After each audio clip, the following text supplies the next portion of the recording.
And people can hear you now. They know what you're saying now. Oh, True to them. Okay, yeah, black leather jackets first. I'll do two recordings, I suppose, but and then I'll just have to work out which one's which later. okay. Maybe I'll start the next one by going night call, like Public Enemy's Night Train or something. But this isn't that. If I'm now see now I'm going to confuse myself listening to these. Anyway, let's start a show and I'll get it straight. One more thing about that before I actually get to the show. Did we ever talk about that? That voice in the Public Enemy song? I guess it was James Brown, right, or something. Yeah. Okay, Well, but because he has that song Night Train. it's been like pitch shifted or something, a little bit up maybe. I don't Usually know. they're, yeah. It depends Anyway, on like what their record was set on when they were doing it. Yeah. that voice, that specific James Brown voice sounded exactly like a kid in my elementary school class, like this really short kid. So whenever I'd hear, even now when I hear that song, I see like this little kid doing it, right? All aboard! Junior James Brown. And the other Public Enemy, I'd never seen it, but I recently saw the Night of the Living Bassheads video, which that's such a weird video. It's great though. It's It's really great. great.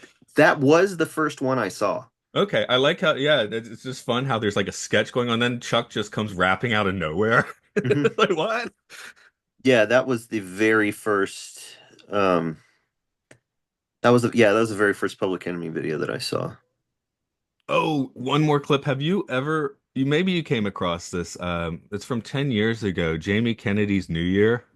Mm-mm. I'm gonna put that in the link for you because Okay. that's one of the now you can actually watch the broadcast on YouTube, like the hour and a half New Year's broadcast, but there's a Uh-huh. 6 minute kind of cut down of it, which you know That's what th I'd rather see. Like a exactly. super cut. So Okay. yeah, so I mean a few of the cuts are kind of like for funsies, but a few of them are also like actually from the broadcast. Yeah. Macy Gray shows up probably drunk. What Um year was it? Night 2012, 2013. Macy Gray in 2012. Wow. Yeah, and Okay, I see. It's on and Reddit. Jamie Kennedy's disastrous New Year's special. right, that's it. I'll put the cut down in the link for you here, but yeah, although if you do, apparently I didn't watch the full thing because that's a waste of my time. But apparently, if you keep watching the Macy Gray clip, eventually she has like a pinch hitter singer come out and stand next to her and sing all the difficult parts.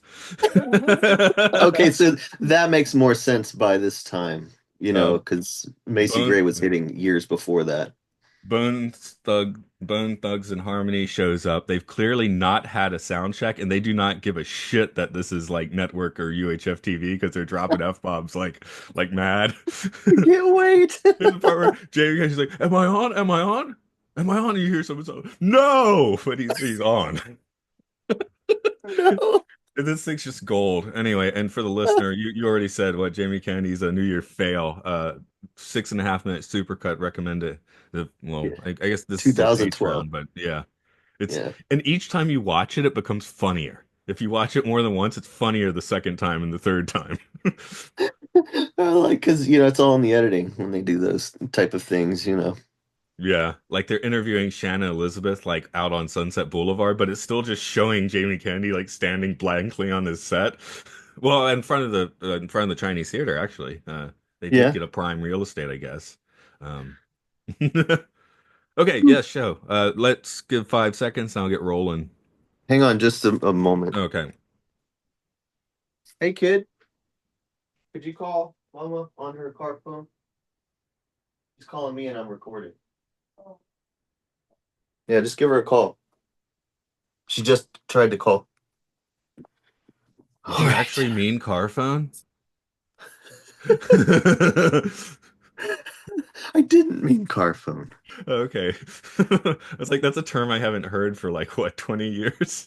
Yeah, the car phone. And Yeah. she paged me first. Well, in All right, university, my now, girlfriend had one, right? So, yeah. Oh no, we had like a bag phone, or Julie so did, not me. So when we were driving down the Atlanta highway and the engine exploded, we could call somebody. Oh my God. Was that when you hit the deer and it Yeah, that blew was up? a few weeks after hitting the deer and fixing the car with duct tape, and then the engine like caught on Okay. fire. I remember this. I remember this. Okay, good. Then people know I'm not bullshitting. Okay. Anyway, 5 second pause and we'll roll. Okay.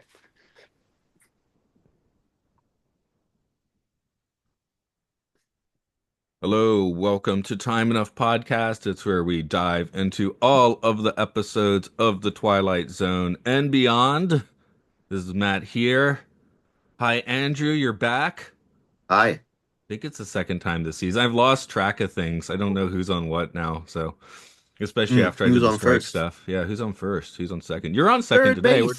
doing two here. You're squatting for 2 weeks for the listener.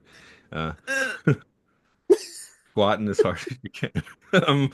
Yeah. So today, well, both of these are your requests. So this is black leather jackets. Sorry, the next episode's night call, and I was looking at night, and I wanted to say black, and my brain like just stopped working for a minute there. But this is black leather jackets.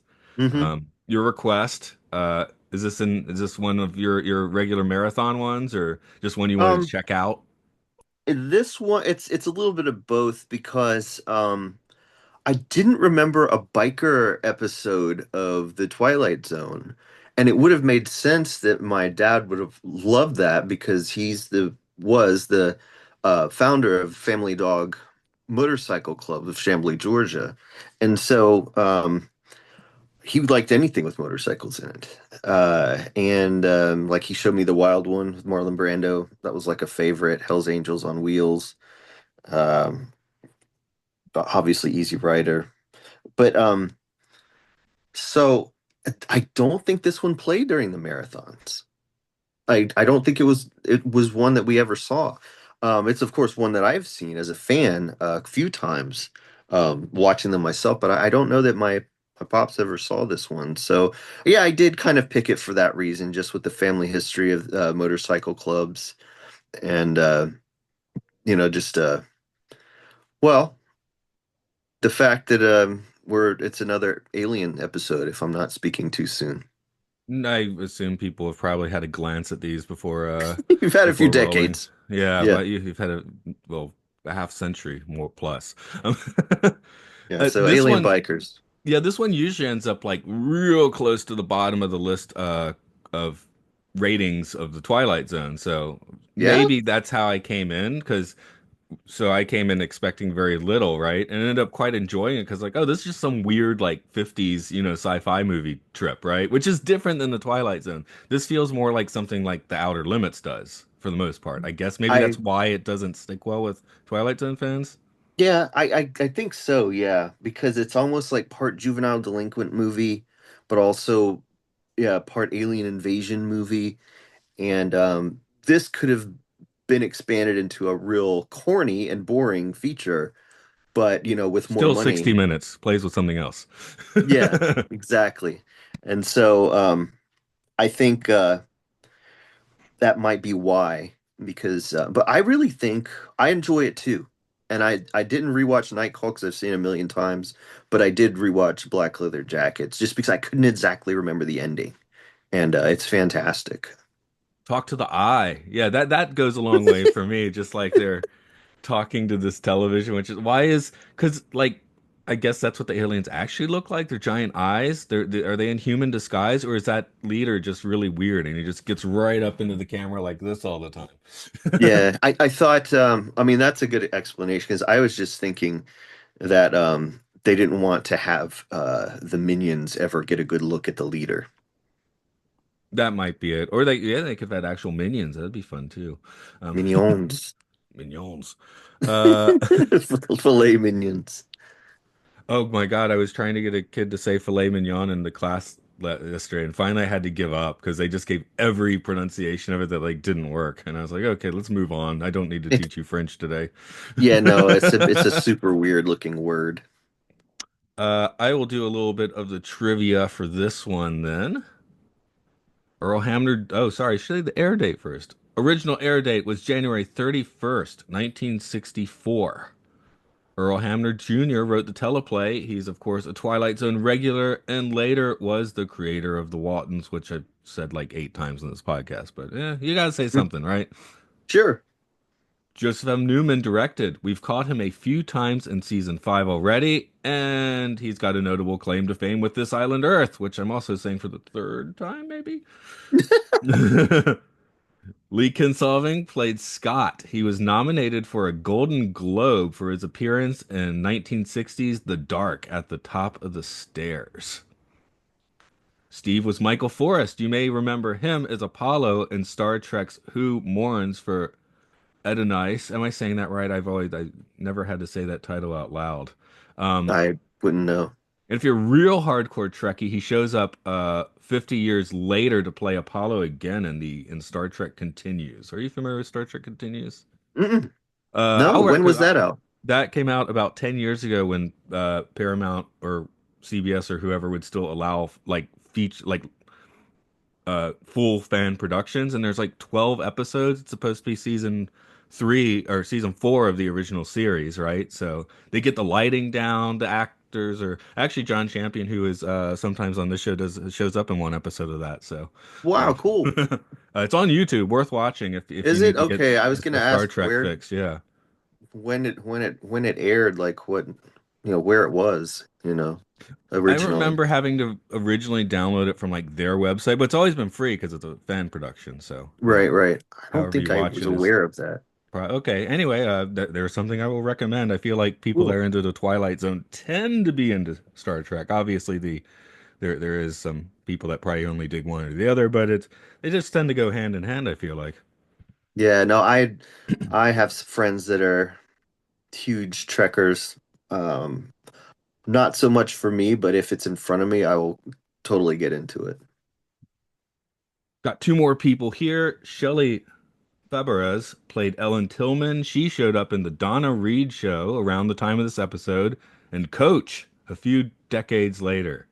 She'd also hang out with Elvis on screen in Girl Happy, Spin Out, and Clam Bake. Clam Bake doesn't sound appealing. I mean, it's better than raw. I guess. Well, we just we were at the mall a few days ago and they had this giant tent which was like barbecue some seafood, which I don't know, I'd rather barbecue some meat, but that's what Right. the tent was for. Okay. Denver Pyle was Stuart Tillman. Pyle chased down the titular couple in Bonnie and Clyde and had roles on shows like Andy Griffith and the Dukes of Hazzard. You always want to have that Woo! on your resume. Um, once the end of your career, I guess it's fine. Sure. It was work at the time, and now it looks weird. You don't want to tell people you did that work necessarily. But I'm telling you that he did that work. So if you could go ahead and give us that opening prologue, please. All right, let me dry my teeth as we Opening narrate. narration. Opening prologue is kind of a Yeah. redundant phrase.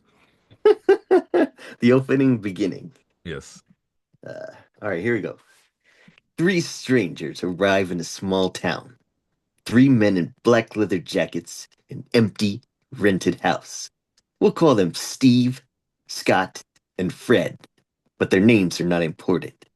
Their mission is, as a as three men on motorcycles, lead us into the Twilight Zone. You want to hear something crazy, man? Sure. Um, I have cousins. I have a Uncle Fred, and his two sons are named Scott and Steve. Are they aliens? Yes.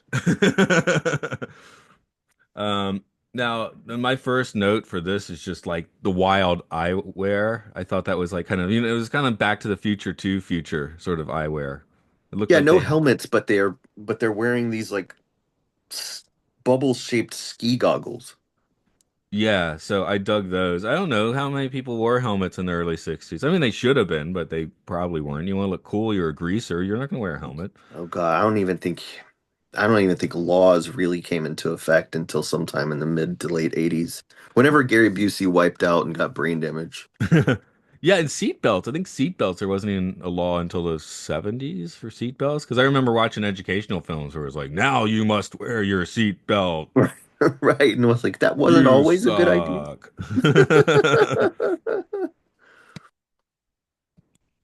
But let's see. They drive so in sync. Yeah, I guess one difference here between like this and an Outer Limits is you would get an alien money shot of some kind. Like they'd come out of their skin and then there'd be a big weird monster. Yeah, that was not Twilight Zone's bag. Rarely do they have the budget for such a thing. But they got the dude with three eyes and will the real Martian stand up, right? We've got a Oh no, few yeah. monsters, yeah. Yeah, they do. Those tend to be really iconic designs. But this one we don't get that, which may be one of the reasons why it's not higher on the fan list. Yeah, I'm kind of trying to work that out. Partly the Outer Limits thing, probably partly the 50s sci-fi thing, but I don't know if you're just if you want to have some fun, this actually is more of like a fun episode than say Shadow Play. No, I mean it has vibes of like The Blob and some like really fun like teenage sci-fi of the era. And of course this definitely doubles down on the girls dig the bikes vibe because And her parents weirdly are just okay with her getting on the back of one, which I thought, really? I they're mean, no pretty helmets anywhere. progressive.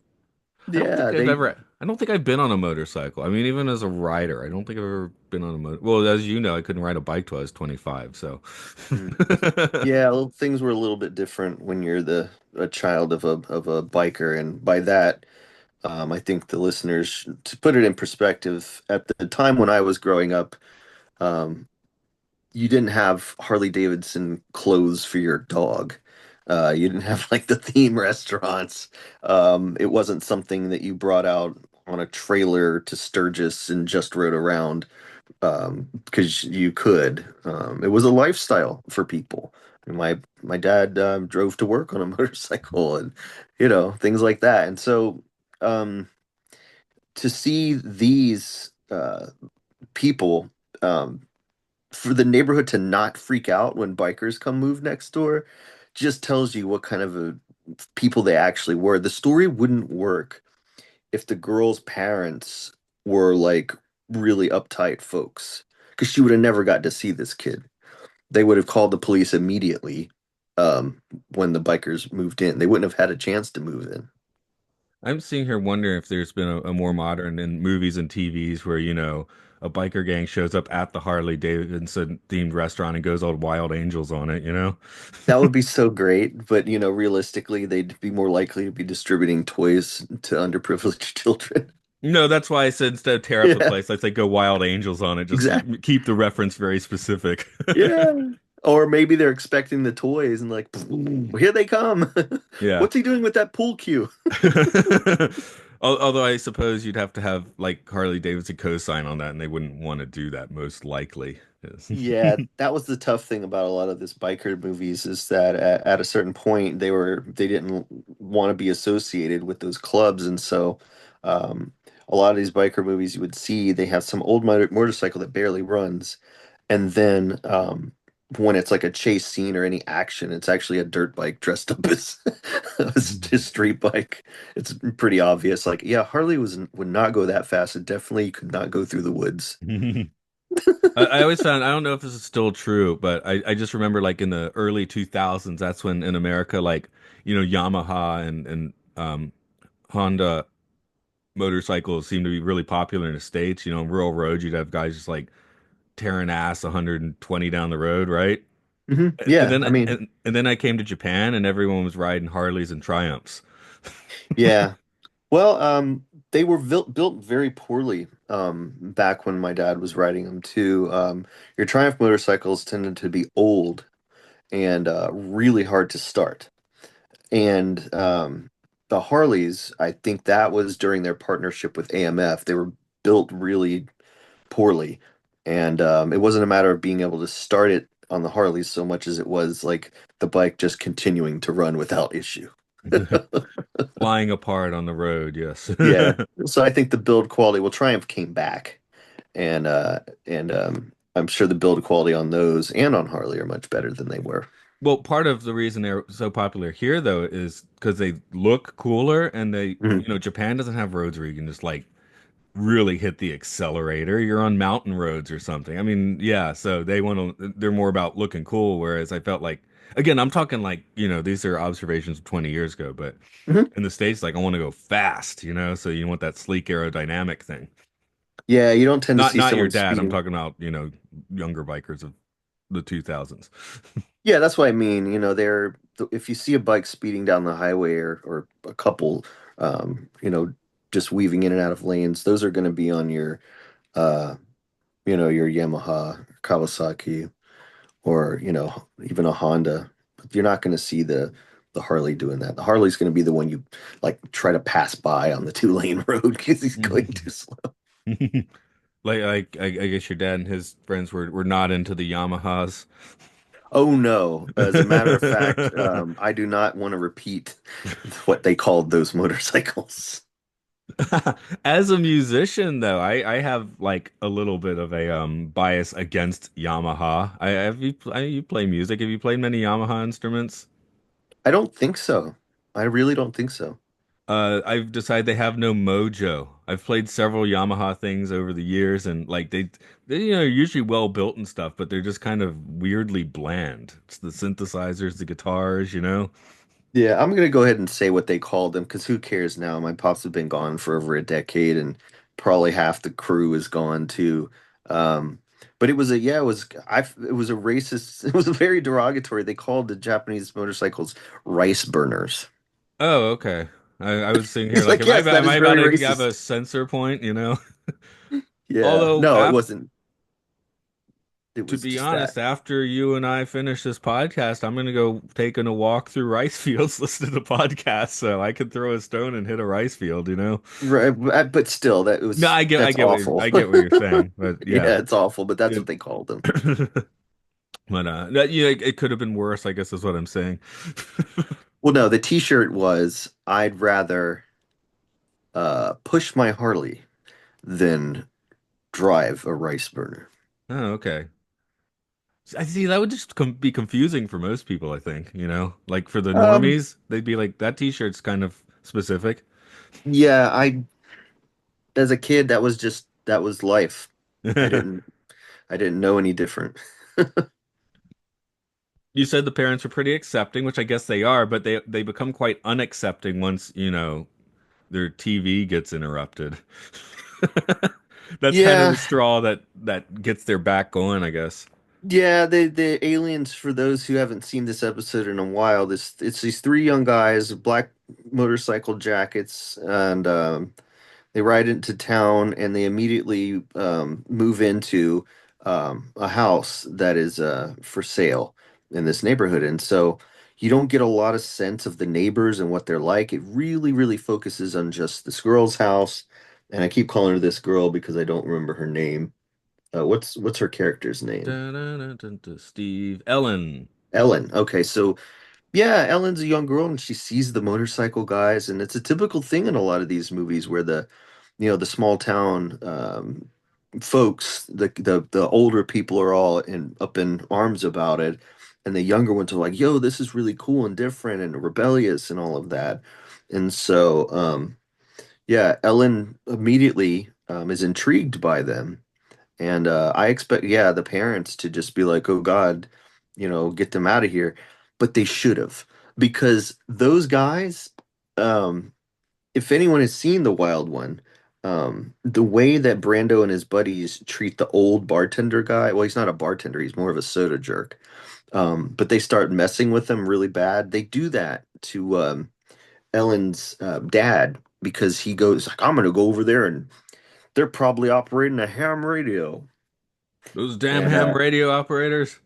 I love the inside. Yeah, right. They're always ruining everything. I love the inside of the house because it's completely dark. No furniture, but you got this glimpse of this room in the back of the house where these guys emerge from, and it's got some kinds of like big weird looking, the typical sci-fi thing. You got your buttons, dials, and lights going off, And and crosseters. yeah, absolutely.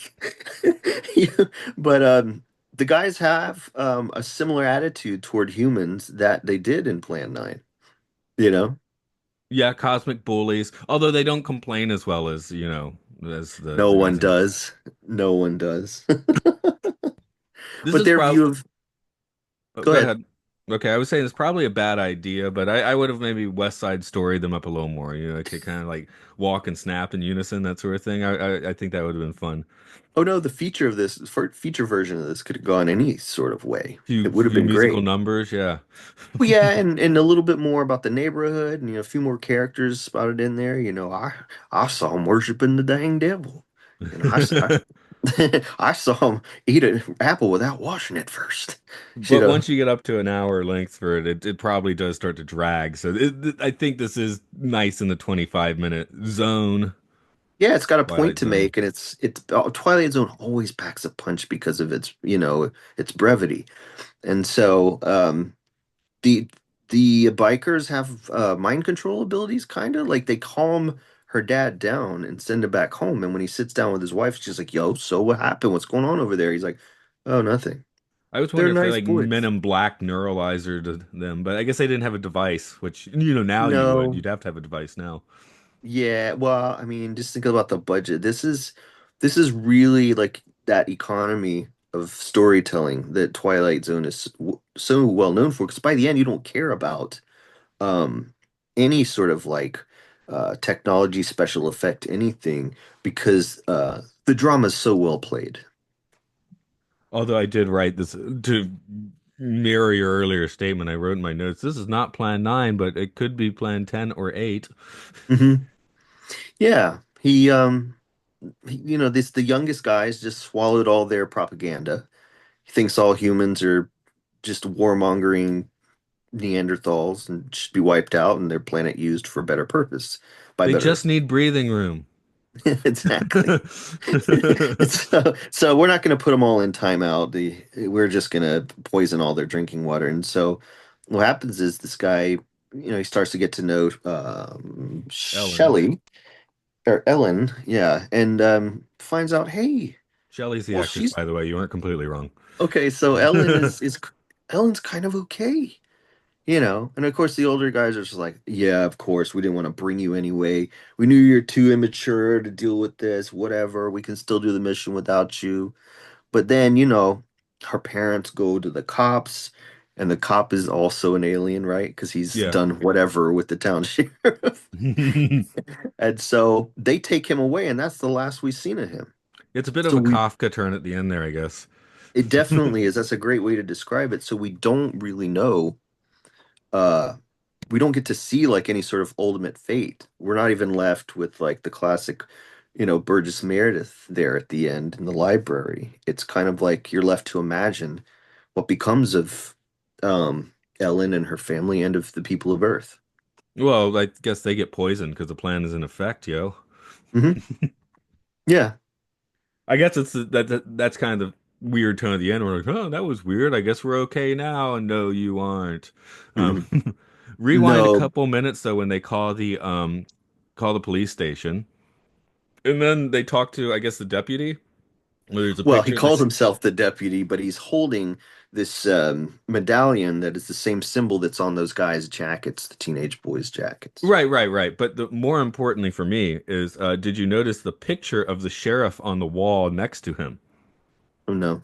Okay, it's hysterical. It looks like a glamour shot for policemen or something. He's just like, hey, and it's like this really like stage looking photo. It's like, and it's large, and that just like I couldn't unsee that. It really caught my attention. Yeah, that would be an issue with the art department. Right. Oh no, that was a fantastic thing by the art department, I guess.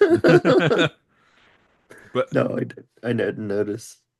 I mean, you do start just like when they go to that gazebo. It's like I have seen this location on the Twilight Zone at least 8 times before. Yeah, yeah, I could think of a few just off the top of my head from uh just from memory, but why I guess I was really caught up in it. Maybe it's because I didn't have anything else on my mind because I am not as familiar with that episode. But I really got into the interplay between Ellen and Scott. Scott is the youngest one who uh changes his mind about humans and then tries to plead with their leader by making a call on the interocitor. or whatever we want to call it, talking to the eye because the hand won't listen. Is he talking to the networks? I mean, it's CBS, right? They got a big eye. Yeah, that's right. It does. Oh, that maybe that was a jab at CBS. I don't think CBS had a plan to kill all of America, but hey, I don't know what they were up to in 1964.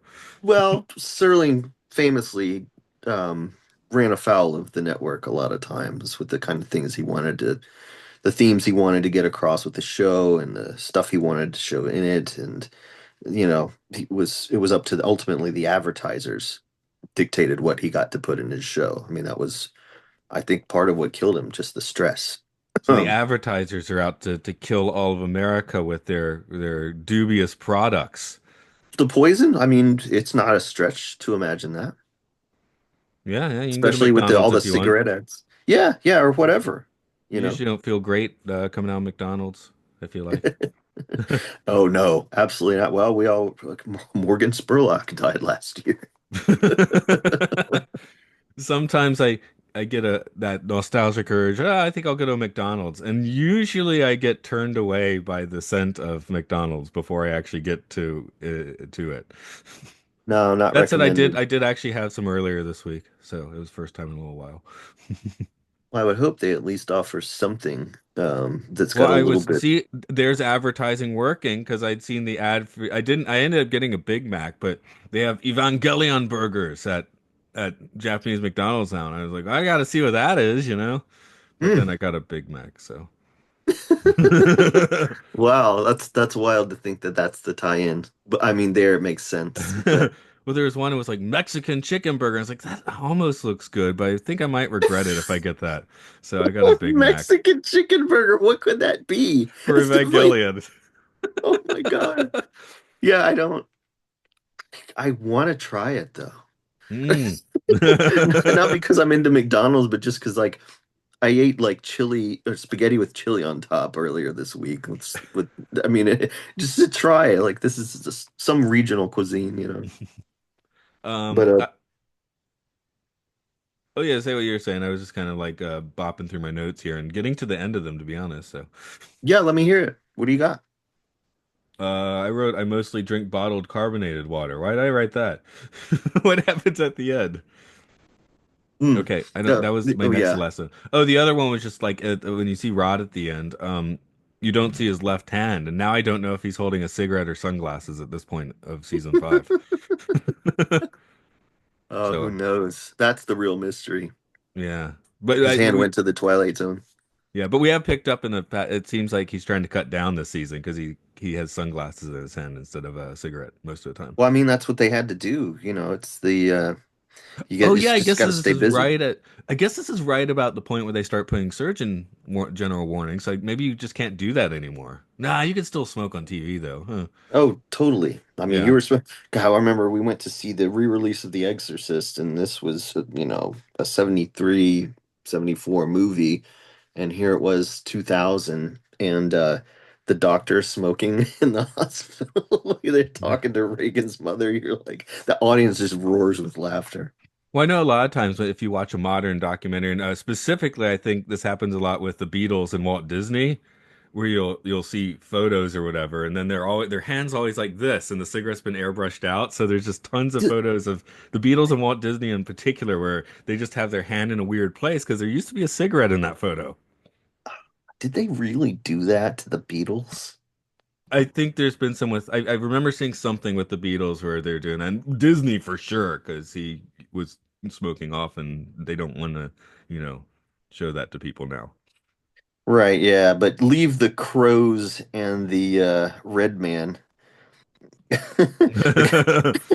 Yeah, That awful things in their old movies, leave those. right, right. Of course, he'd keep his scotch to the laughing place, you know. Where he'd have a Scotch mist and his secretary bop out his polo injury. There's some one percenter activity. Oh man.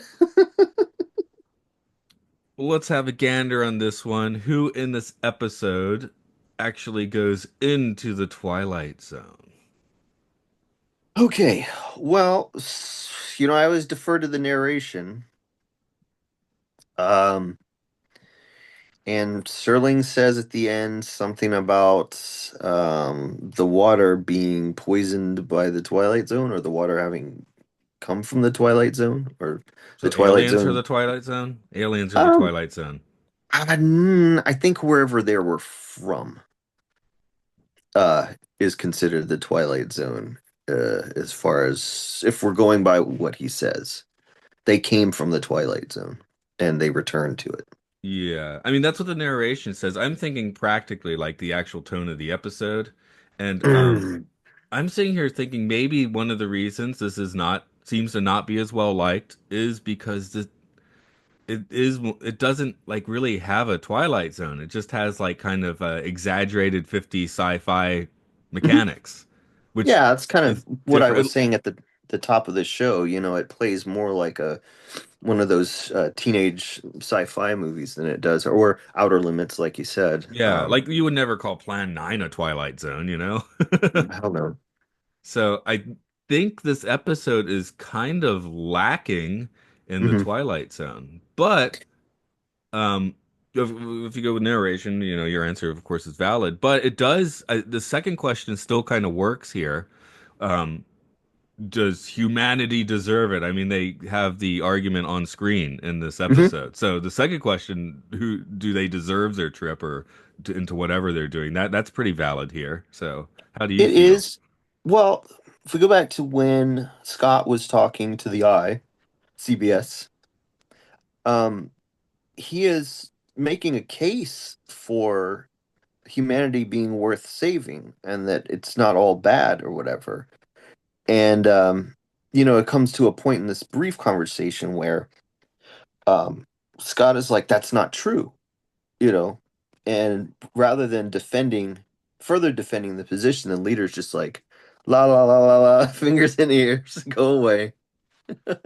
And humans aren't bad in this episode. The family's very chill. They don't get annoyed Exactly. until they get their signals mixed, which maybe that's where a feature helps more because you'd have more bad humanity. So it Well, they becomes were a little careful to more. not really show that. The dad didn't go over and try to beat the crap out of him. He didn't go over there with a weapon. He never really like threatened anybody, things like that. And there was also no one. Yeah, the aliens were clearly the threat here. So, just in a really kind of black and white surface way, um, they were the ones by wanting to murder everyone on Earth. They were the exhibiting that exact behavior that they were accusing the Earthlings of. I like how he kept saying, "Your television and your newspapers. It's your world too, Scott." Maybe this is a really like mangled retelling of Romeo and Juliet. I mean, hey, who knows what's going to happen to Scott, and she's going to get poisoned soon, so it kind of works. There's no way that wasn't on their mind. I promise. I don't know. It might have not been on their mind. I'm It's just ham-fisting it a bit there. no, because you've got the one house versus the other, and the two star-crossed lovers. Yeah, I guess just there were no one of the houses was not aliens in Romeo and Juliet. That'd be But kind of it cool should have though. been. Yeah, Yes, it yeah. would. Come on, Shakespeare. Bill Shakes Yeah. didn't he was slacking on that one. Oh, come on, dude. Yeah. It's Uh, um, oh, go ahead. I was going into my third question, so. do it. Okay, the third question is putting this on the tripometer, where zero is not trippy at all, and five is extremely trippy. Where do you want to go for this one? The TV eye is a little trippy. It's low. Mm. Yeah, we're down in the 2.5 range. Okay, Maybe well, two. that's Maybe middle, I two. guess. I Yeah, guess two. for me, I guess the 50s sci-fi vibes are enough, and as you said, the eye. I'm willing to stick with a three on it. Okay. Because you got those weird sunglasses, you got the eye, you've got just an oddball tone for the Twilight Zone, I guess. So, I mean, Mm. three's not that high, but yeah, yeah, I'll give it a little more juice on the trippiness, just for that sort of thing. Weird props always help And Yeah. you got the room of, pointless electronic crap. That's always fun. So Yeah, I just feel like the eye is the image that repeated the most in terms of weird stuff, and you don't get they're only briefly in these goggles, and I think you only get one good look at the room, maybe two. yeah. Well, they're symbols, right? The deputy's got on his pendant, they've got on their jacket, so That's you got a nice right. weird sci-fi symbol. That always helps. Yeah, it looks like an air freshener shaped like a pine tree. Is this what Mork would from Ork was up to? I haven't seen Mork and Mindy for a while. Was he there to kill everybody? I don't remember.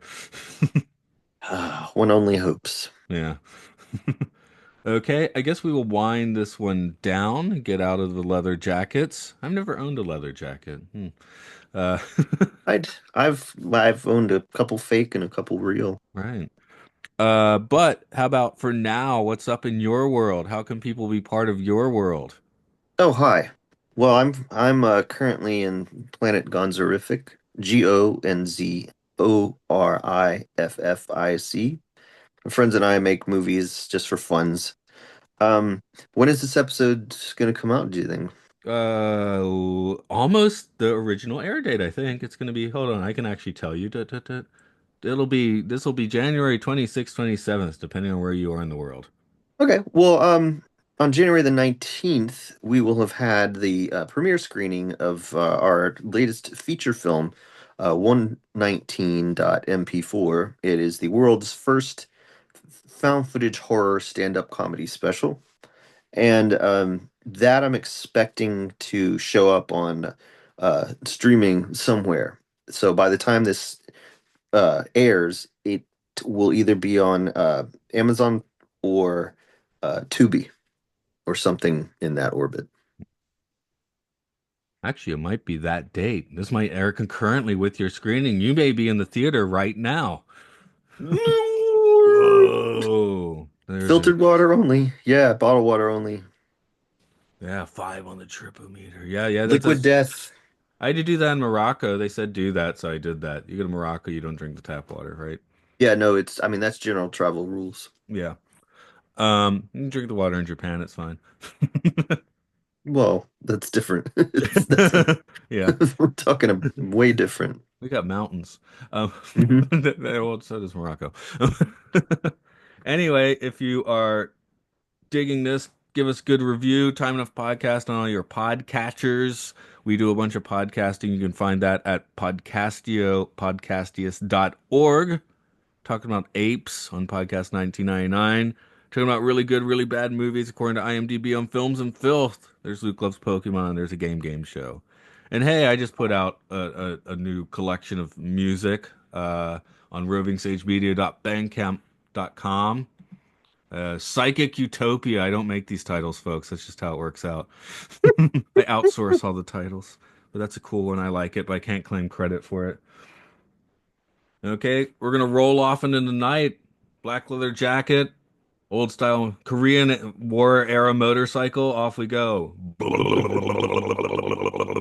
Wonder if that What are comes you through. rebelling against, Scott? Freaking alien. What was the name in the last Twin Peaks where Michael Cera was what Brando? Wally Brando. That's it. Mhm. Yes. That was the best scene of the whole series, I think. Um, I have not had the urge to rewatch, like I have with the original Peaks. Well, it's because it's like original one you usually do in the first season, right? 8 episodes, easy. You're in, you're out. Yeah. Second season, usually it's okay to give up what 10 episodes in. The return I is kind of like Yes. you. I mean, it is like a big movie, right? Like you just have to Mhm. stick with the whole thing. Yes, you've that it's a big, much more of a commitment. You could just watch episode 8 though. You just drop that in any time. I have to say, I think I have rewatched eight. Yeah. Well, yeah, that's worth watching. And Yeah. I'd point out on that one, a lot of the show has intentionally dodgy CGI, right? So that episode is like, here's amazing CGI. So when it looks like crap, it's supposed to look like crap. That's the point.